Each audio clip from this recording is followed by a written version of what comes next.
మొన్న నిన్న ఆయన బర్త్డేనట. యాదాద్రి లక్ష్మీనరసింహస్వామి దగ్గర పోయిండు. నేను అనుకో దేవుని దగ్గర పోయిండు, తప్పైందని చెంపలేసుకుంటాడేమో.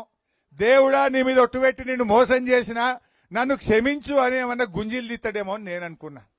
చేసినాడే ఆ దేవుని దగ్గర పోయి మళ్ళీ మోసం చేస్తున్నాడు. అదేదో యాత్ర పెట్టిండు, మూసీ యాత్ర. ఏమంటాడో యాత్ర కాడ పోయి హరీష్ రావు పాదయాత్ర చేద్దాం అంటాడు. అరే నువ్వు 15 ఆగస్టులోగా రుణమాఫీ చేస్తే నేను రాజీనామాకు సిద్ధము అన్నా లేదా? అరే ఎమ్మెల్యే పదవికి రాజీనామా పెడతా, మళ్ళా ఎలక్షన్లో కూడా పోటీ చేయ రేవంత్ రెడ్డి, నువ్వు 15 ఆగస్టుకు రుణమాఫీ చెయ్యి అని నేను సవాల్ వేసిన. సవాల్ తీసుకున్నాడు. 15 ఆగస్టుకి అయిపోయింది రుణమాఫీ, హరీష్ రావు చెయ్యి అన్నాడు. అయినా అదే మీకు ఎవరికన్నా రుణమాఫీ అయినా అదే? కానోలు జర చేయలావట్టురి, రుణమాఫీ కానోలు చేయలావట్టురిగా. మరి అయిపోయిందని రేవంత్ రెడ్డి అనబట్టి, అయిపోయిందనబట్టే రేవంత్ రెడ్డి 15 ఆగస్టుకు కాలే, మళ్ళా కుంకో వాయిదా పెట్టిర్రు, దసరా పండుగకు చేస్తామన్నారు. అయినా అదే?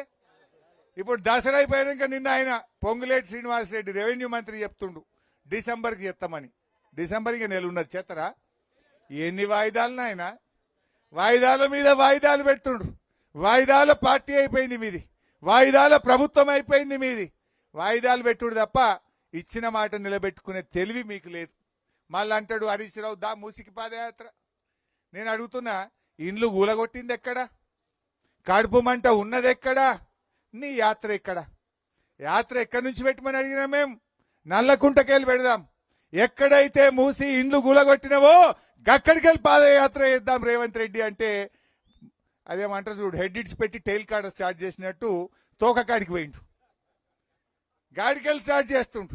ఆయన ఇంకా మాట్లాడు, ఇదట మూసి అట మనమే తెచ్చినమాట కాలుష్యం. ఈ మూసి కాలుష్యం ఏడికెళ్ళి వచ్చింది? ఈ రాష్ట్రాన్ని 50 ఏళ్లు పాలించింది కాంగ్రెస్ పార్టీ కాదా?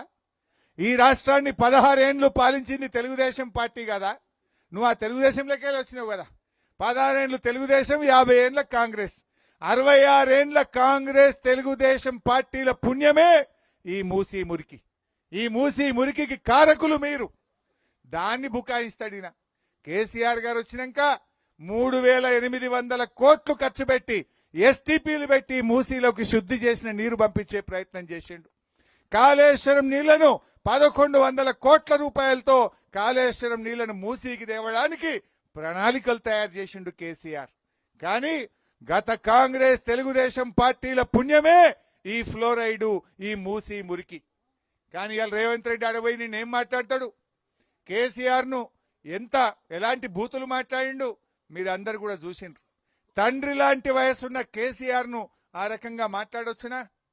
ఈ రేవంత్ రెడ్డి ఎంతసేపు ఆనాడు తెలంగాణ ఉద్యమంలో మన మీద తుపాకులు పెట్టినోడు, ఆంధ్ర బాబుల బ్యాగులు మోసినోడు. కేసీఆర్ విలువ ఈయనకేం తెలుస్తుంది? గంతకు మించి నువ్వేం మాట్లాడతావు? ఇవాళ నల్లగొండ జిల్లా ఫ్లోరైడ్ రూపు మాపిందే కేసీఆర్. ఈ రాష్ట్రంలో ఫ్లోరైడ్ రహిత రాష్ట్రంగా ఈ తెలంగాణను తీర్చిదిద్దిందే కేసీఆర్. ఇవాళ రేవంత్ రెడ్డి పోయి నేనేందో చేస్తున్నా అని మాట్లాడుతుండు. నీ సవాల్కు నేను రెడీ. యాడ ఇండ్లు గూలగొట్టినవో, ఎక్కడ కడుపు మంట ఉన్నదో, మూసి ఎక్కడ ప్రారంభమవుతుందో అక్కడి నుంచి పాదయాత్ర ఇద్దాంపా. ఇవాళ మేమేం మూసీకి ఎవరు వ్యతిరేకం? మూసి శుద్ధి చేసే కార్యక్రమాన్ని ప్రారంభించిందే కేసీఆర్ బీఆర్ఎస్ పార్టీ. నువ్వు ఎందుకు ఈ డ్రామాలు ఆడుతున్నావు అందరికి అర్థమైంది. నువ్వు రుణమాఫీ ఎగ్గొట్టినవు, రైతు బంధు ఎగ్గొట్టినవు, బతుకమ్మకు చీరలు ఎగ్గొట్టినవు, కేసీఆర్ కిట్ ఎగ్గొట్టినవు, న్యూట్రిషన్ కిట్ బంద్ చేసినావు. ప్రజలు నిలదీస్తున్నారని చెప్పి ఈ డైవర్షన్ టాక్టిక్స్ చేస్తా ఉన్నాడు.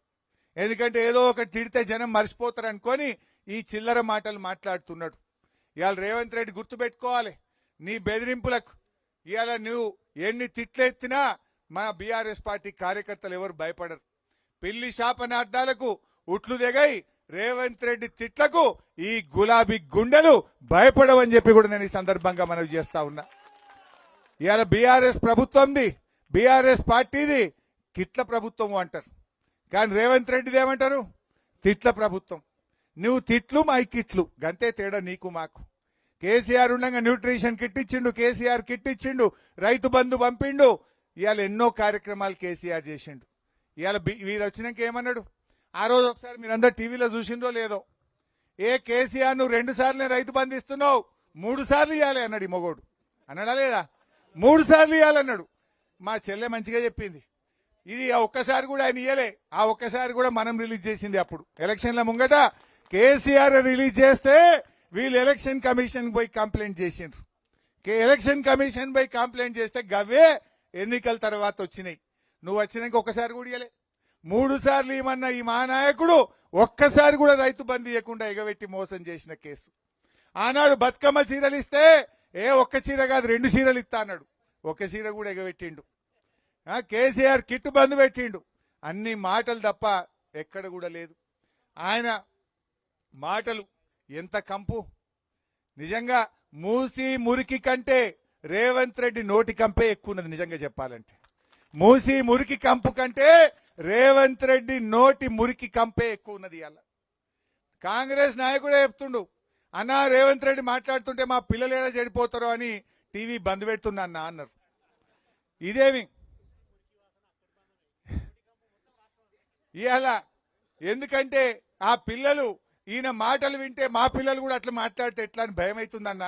మా పిల్లలు ఆడ చెడిపోతారో అని ఈ రేవంత్ రెడ్డి తిట్లు చూడకుండా అయితే ఛానల్ మారుస్తున్నా లేకపోతే టీవీ బంద్ పెడుతున్నా అని నీ కాంగ్రెస్ పార్టీ నాయకులే చెప్తున్నారు. రేవంత్ రెడ్డి ఇవాళ రేవంత్ రెడ్డి గుర్తు పెట్టుకోవాలి, మాటలు కాదు ప్రజలకు చేతల్లో చూపి.